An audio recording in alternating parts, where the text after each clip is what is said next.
जैसा कि last episode में हमने देखा कि यू हाओ और वांग तोंग ने मिलकर सन एंड मून इंजीनियर एकेडमी को हरा दिया था और अब उनको हराने के बाद Shrek academy continental advance battle के चैंपियन बन गए थे और स्टार लॉ के राजाओं ने काफी सारे अलग अलग रिवॉर्ड्स देता है।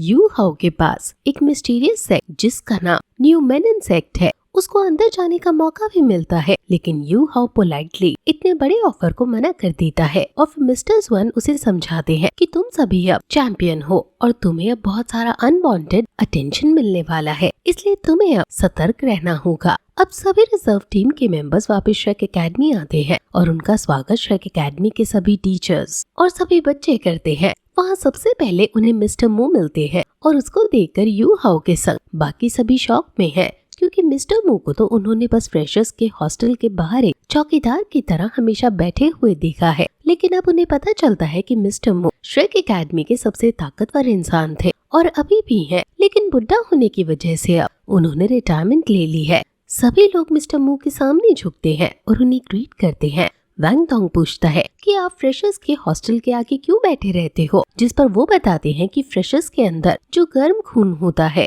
जो उनमें एनर्जी होती है, वो मुझे अपनी जवानी के दिन याद दिला देती है, इसलिए मुझे वहाँ बैठना अच्छा लगता है। यू हाओ कहता है कि आपने अपना इतना पावरफुल ऑरा बहुत अच्छे से छुपाया कि हम तो बस आपको हॉस्टल का करता धरता समझे बस। ये सुनकर सब हंसने लगते हैं और मिस्टर मू भी इन बच्चों से काफी खुश है, क्योंकि इन्होंने श्रेक एकेडमी का नाम फिर से ऊंचा कर दिया है। इसलिए श्रेक एकेडमी की तरफ से मिस्टर मू अनाउंस करते हैं कि तुमको अब जो ऑनर मिलने वाले हैं वो किसी किसी को ही मिलते हैं। श्रेक एकेडमी अब तुम्हें श्रेक डेविल्स का टाइटल देती है पूरी उम्र भर के लिए। ये सुनकर सभी हैरान हो जाते हैं कि ये टाइटल तो ओरिजिनल श्रेक डेविल्स को दिया जाता है और सातों की सातों अब काफी ज्यादा खुश हो जाते हैं। इन साथ में यू हाओ, जियाओ जियाओ, वांग डोंग बीबी, कायतू, जियांग नानन, जू शांसी हैं। यू हाओ के सभी क्लासमेट्स भी काफी खुश होते हैं ये सोचकर कि वो श्रेक डेविल्स के क्लासमेट्स हैं, लेकिन दाई हुआबिन की तो जलकर राख हो जाती है। मिस्टर मू कहते हैं कि तुम इस एकेडमी के हीरोज हो, एकेडमी को तुम पर काफी गर्व है। श्रेक डेविल्स का टाइटल फर्स्ट जनरेशन के बाद अब सीधा इन्हें ही मिला है और मिस्टर मू उनका साहस बढ़ाने के लिए कहते हैं कि अब डॉलर कॉन्टिनेंट को एक ताकतवर गार्डियन मिल गया है। यू हाओ भी काफी खुश है कि उसने अपनी माँ का सपना पूरा कर दिया है। तांग या भी अपने दोस्तों की तरक्की देखकर खुश है और खासकर बीबी के लिए तो, लेकिन फिर भी उसके चेहरे पर हम उदासीनता की झलक देख पाते हैं। वो किसी बात से परेशान है और वो ये कि उसके दोस्त काफी आगे निकल रहे हैं, जो कि अच्छी बात है, लेकिन वो इतनी जल्दी कल्टीवेशन नहीं कर पा रही है। लेकिन तांग सेक्ट के असली हेड तो वो खुद ही है, इसलिए वो ये सोच सोचकर काफी दुखी है। वो वहाँ से दुखी होने की वजह से निकल भी जाती है। बीबी तांग्या को ढूंढने लगता है कि आखिर तांग्या कहाँ गई। यू हाओ मिस्टर मू से पूछता है कि माँ जियाओ तियाओ, दाई योहेंग और लिंग लाओशन कहाँ पर है, जिस पर मिस्टर मू कहते हैं कि तुम उनके बारे में चिंता मत करो, श्रेक एकेडमी के पास उनके लिए अलग प्लान्स है। माँ जियाओ तियाओ इस कॉलेज को आगे बढ़ाएगी और यहाँ एक मेन एल्डर बनेगी। दाई योहेंग अपने फादर के पास वापस लौट गया है और अब वो उनके संग उनकी आर्मी को संभालेगा। लिंग लाओशन भी अपने किसी काम से अब वापस अपने घर चली गई है। लिंग लाओशन की एक बहुत ही इंटरेस्टिंग कहानी है कॉमिक के अंदर, मैं वीडियो के एंड में आपको वो भी सुनाऊंगी। अब मिस्टर मू यू हाओ, वांग डोंग और जियाओ जियाओ को अपने साथ लेकर कहीं जाने लगते हैं और बाकियों को अपने रूम में भेज देते हैं। मिस्टर मू उन तीनों को बताते हैं कि तुम्हें ऑलरेडी पोसीडियन पवेलियन के बारे में तो पता ही है कि वो एकेडमी के अंदर मीटिंग करने की सबसे हाईएस्ट जगह है और एकेडमी का जो मोस्टली ट्रेजर है वो भी यहीं रखा हुआ है। पोसीडियन पवेलियन असल में एक पेड़ के ऊपर बना हुआ है। वो जैसे ही इसके अंदर घुसते हैं एक अलग से एनर्जी सभी के शरीर में घुसने लगती है। स्काई ड्रीम और आइस बैंग एम्परर भी इस चीज को नोटिस करते हैं कि यहाँ की एनर्जी काफी ज्यादा हाई और प्योर है।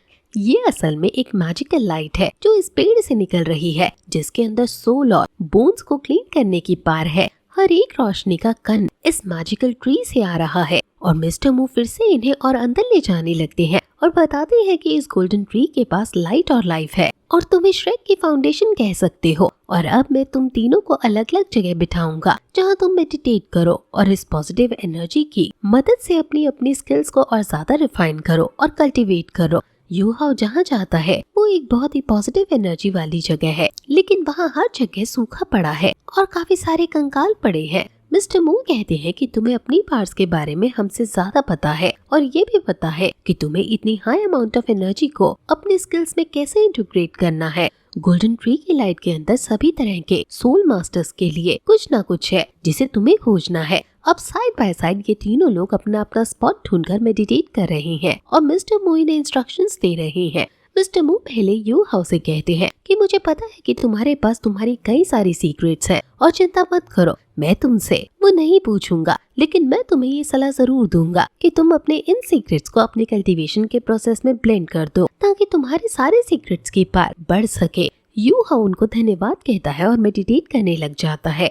वैंग टोंग और यू हाउ भी मेडिटेट कर रहे हैं और उन्हें कई दिन बीत जाते हैं। अब यू हाउ के अंदर जो थर्ड मार्शल स्पिरिट वाला एक बार है जिसका नाम इलेक्ट्रोलक्स है, वो यू हाउ से कहता है कि मैंने तुम्हारे सोल ईटिंग कार्विंग नाइफ को प्यूरिफाई कर दिया है, इसकी प्योरेस्ट बायोलॉजिकल पावर को फिर से रिस्टोर कर दिया है और अब इस कार्विंग नाइफ का नाम लाइफ वॉच हो गया है। जैसे ही ये लाइफ वॉच नाइफ निकालता है वहाँ आसपास लाइफ आने लगती है और वहाँ पड़ी सूखी चीजों के अंदर हरियाली आने लगती है और उसके अंदर से बहुत हाई अमाउंट ऑफ ऑरा निकलने लगता है। इलेक्ट्रोलक्स यू हाउ को कहता है कि इस हाई अमाउंट ऑफ एनर्जी का तुम यूज करो और इस नाइफ को खुद में इंटीग्रेट करो। इलेक्ट्रोलक्स इस नाइफ को यू हाउ के माथे यानी फोरहेड पर फिक्स कर देता है। यू हाउ को इससे बहुत दर्द हो रहा है और स्काई ड्रीम इलेक्ट्रोलक्स से पूछता है कि तुम आखिर क्या कर रहे हो। ऐसा करने से अभी अभी यू हाउ के स्पिरिचुअल सी में एक ओपनिंग क्रिएट हो गई है। इलेक्ट्रोलक्स कहता है कि तुम चिंता मत करो, मैं यू हाउ के अंदर सेकंड स्पिरिचुअल सी को ओपन कर रहा हूँ। उस सेकंड स्पिरिचुअल सी के अंदर जो एनर्जी निकल रही है वो काफी ज्यादा प्योर है, इसलिए स्काई ड्रीम और आइस बैंग एम्परर को संतुष्टि मिल जाती है। इलेक्ट्रोलक्स अपनी फुल पावर का यूज कर रहा है और सेकंड स्पिरिचुअल सी क्रिएट करने में पूरी जान लगा रहा है। वहाँ हर जगह हरियाली होने लगती है और स्काई ड्रीम की और आइस बैंग एम्परर की बॉडी भी उसकी पावर से विकसित होने लगती है।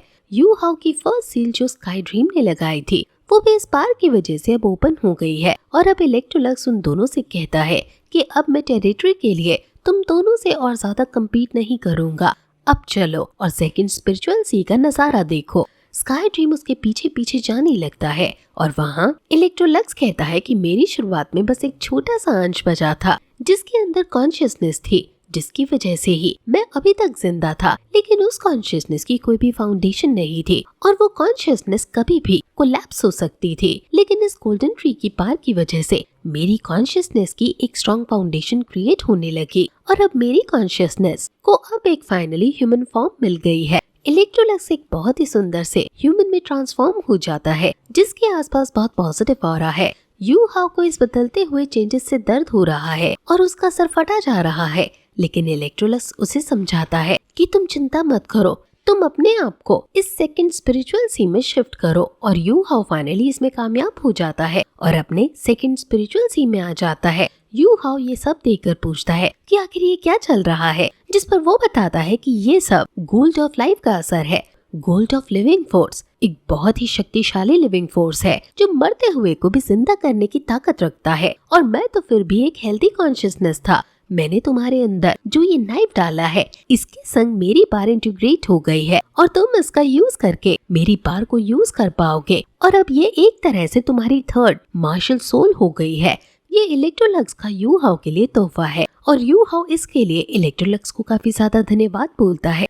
इलेक्ट्रोलक्स यू हाउ के पिता की तरह प्रेम दिखाते हुए उस पर हाथ रखकर कहता है कि अब जैसे जैसे तुम ताकतवर बनोगे हम तीनों को ताकत मिलेगी और हम ताकतवर बनते रहेंगे, इसलिए तुम ही हम तीनों की अब आशा हो। इसलिए अब तुम अपनी इस थर्ड मार्शल सोल के ऊपर और ज्यादा मेडिटेट करो और गोल्डन ट्री की लाइट का पूरा फायदा लो। वहीं दूसरी तरफ बीबी को जियांग नानन के द्वारा तांग या का लेटर मिलता है जिसमें वो बताती है कि वो अब हमेशा के लिए एकेडमी छोड़कर जा रही है और अब वो अपने लिए रास्ता खुद बनाएगी और कुछ ऐसा करेगी जिससे तांग सेक्ट फिर से रिवाइव हो सके।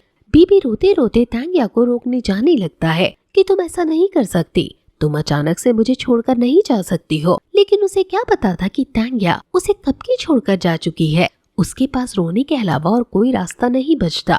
ये सीन देखने में काफी ज्यादा हार्ट ब्रेकिंग है क्योंकि इतनी बड़ी जीत के बाद बीबी को क्या मिला, उसके इकलौते प्यार का साथ जुदाई। वहीं सन एंड मून एम्पायर के अंदर का सीन अब हमें पहली बार दिखाया जाता है जहाँ ये पूरी team sun and moon empire के राजा के सामने आती है और यहाँ से हमें पता चलता है कि मेंग होंगशन और ज्याओ होंगशन राजा के पोते हैं।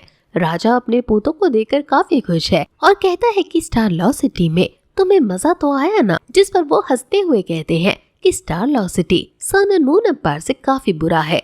डीन और बाकी सभी स्टूडेंट्स राजा के सामने झुककर ग्रीट करते हैं और डीन दुखी होते हुए बताता है कि sun and moon royal soul engineer academy अभी भी सेकंड आई है। इस पर राजा हंसते हुए कहते हैं कि तुम दुखी क्यों होते हो, हार और जीत तो होती ही रहती है और तुम इस हार के लिए खुद को ब्लेम मत करो, बस अपनी कमियों को जानो और उसे सुधारने की कोशिश करो और आगे के लिए मेहनत करो।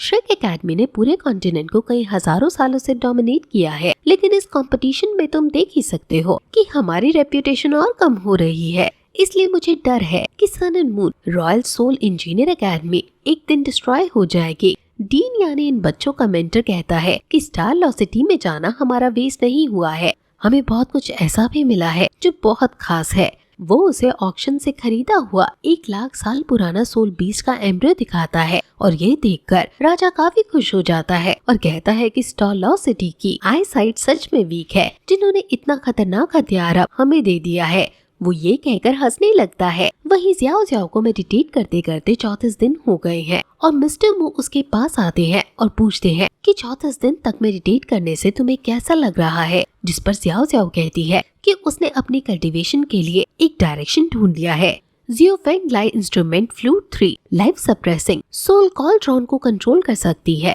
और अब अटैक और डिफेंस को भी मैं इनकी मदद से कंट्रोल कर पाऊंगी और मुझे यकीन है कि इसका यूज करने में ऑसिलियरी फाइटिंग स्पिरिट मास्टर बन पाऊंगी। मिस्टर मू कहता है कि डॉलर कॉन्टिनेंट की हिस्ट्री में कोई ऐसा नहीं कर पाया है। अगर तुम ऐसा कर पाओगे तो ये तुम्हारे सुनहरे भविष्य के लिए एक बहुत अच्छा साइन है। अब वैंग डोंग और यू हाओ भी आ जाते हैं और वैंग डोंग बताता है कि उसकी गॉडेस बटरफ्लाई और क्लियर स्काई हैमर दोनों ही अटैक टाइप ब्रांच की सोल बार हैं, लेकिन उसने जब कल्टीवेशन की तो उसे पता चला कि वो इनका यूज सोल स्किल रिलीज करने में और अटैक बार को इंक्रीज करने में भी कर सकता है और ये टैंक सेट के सीक्रेट वेपन के साथ अच्छे से अलाइन हो पा रहा है। यू हाओ अपनी बात बताता है कि वो अपने स्पिरिचुअल आई को माइंड कंट्रोल सिस्टम के लिए यूज करना चाहता है और आइस जेड स्कॉर्पियन बार को अटैक के लिए और आइस जेड को टैंक सेट के सीक्रेट वेपन के साथ यूज करने से उसकी बार और ज्यादा बढ़ जाएगी। मिस्टर मू कहते हैं कि वो काफी खुश हैं कि उन्होंने अपने अपने पाथ चुन लिए हैं।